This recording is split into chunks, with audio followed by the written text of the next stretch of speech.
Welcome to Sri Revathi's kitchen. మనము ఈరోజు చేసుకోబోయే కర్రీ ఆలుగడ్డ క్యాబేజీ. ఇలా చేసుకొని చూడండి, చాలా టేస్టీగా ఉంటుంది. వంట రాని వాళ్ళు కూడా చాలా ఈజీగా చేసుకోవచ్చు. ఈ కర్రీ చపాతీ, అన్నం, పూరి అన్నింటిలోకి చాలా బాగుంటుంది. ఒకసారి ట్రై చేసి చూడండి. క్యాబేజీని ఇలా మరుగుతున్న నీళ్ళలో వేసుకొని ఒక్క ఉడుకు వచ్చే వరకు ఉంచుకోవాలి. ఒక ఉడుకు వచ్చిన తర్వాత వాష్ చేసుకోవాలి. ఇది బాగా కడిగి పెట్టుకున్న క్యాబేజీ.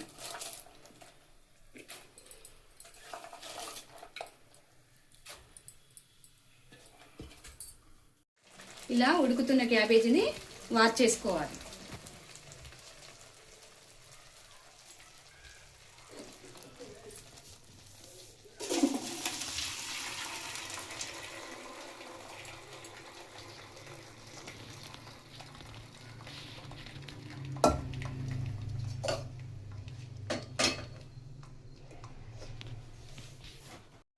క్యాబేజ్ ఆలుగడ్డ కర్రీని ప్రెషర్ కుక్కర్లో చేస్తున్నాను. ప్రెషర్ కుక్కర్ పెట్టుకొని ఆయిల్ పోసి పెట్టుకున్నాను. ఆవాలు, జీలకర్ర ఇవి ఫ్రై అయిన తర్వాత ఆలు ముక్కలు,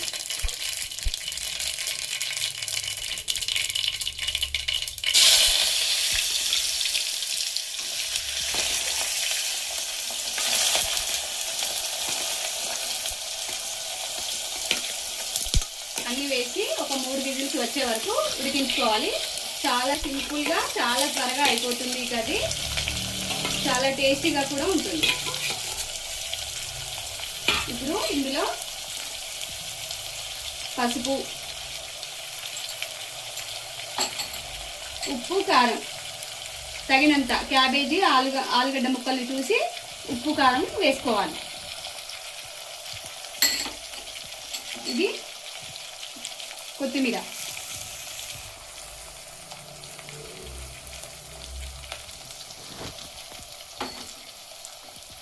సబ్జీ మసాలా లేకపోతే గరం మసాలా కూడా వాడుకోవచ్చు. అన్నింటినీ ఒకసారి కలుపుకోవాలి.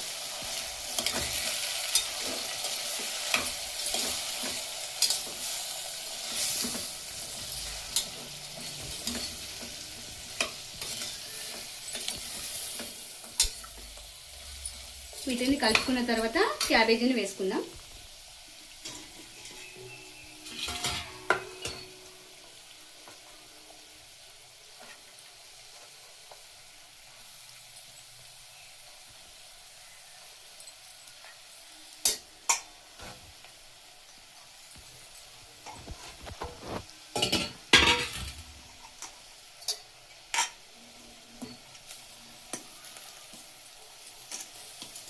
క్యాబేజీ వేసుకుని అన్నింటిని బాగా కలుపుకొని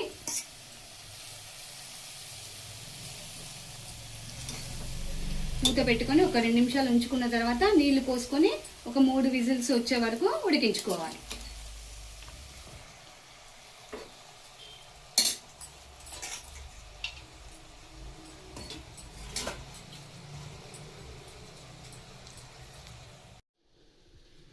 అంతా కలిపి మూత పెట్టుకున్నాను. ఇప్పుడు ఈ కర్రీలో నీళ్లు పోసుకొని ప్రెషర్ కుక్కర్ మూత పెట్టుకోవాలి.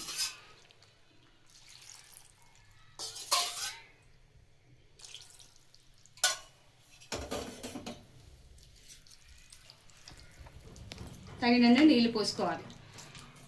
3 విజిల్స్ వచ్చే వరకు ఉడికించుకోవాలి. అప్పుడు ఆలుగడ్డ ముక్కలు, క్యాబేజీ మెత్తగా ఉడికిపోతాయి. ఈ కర్రీ చపాతీ, అన్నం, పూరి అన్నింటిలోకి చాలా బాగుంటుంది. నేను ఇందులో ఉల్లిపాయ, అల్లం వెల్లుల్లి పేస్ట్ వేయలేదు. మీకు నచ్చితే వేసుకోవచ్చు. మూత పెడుతున్నాను. 3 విజిల్స్ వచ్చిన తర్వాత చూపిస్తాను.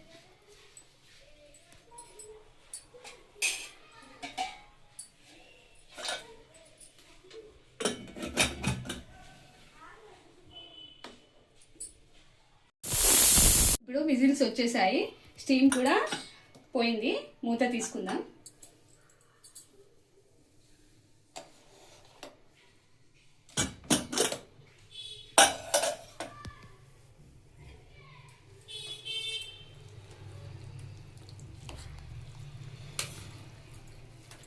ఒకసారి కలుపుకుంటే కూర రెడీ అయిపోయినట్టే.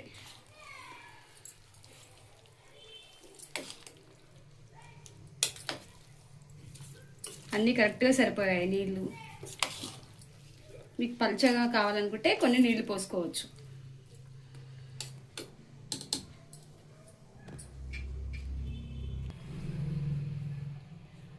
ఇప్పుడు ఆలుగడ్డ క్యాబేజీ కర్రీ రెడీ అయిపోయింది. ఈ వీడియో మీకు నచ్చినట్లయితే లైక్ చేయండి, షేర్ చేయండి, సబ్స్క్రైబ్ చేయండి. Thank you for watching.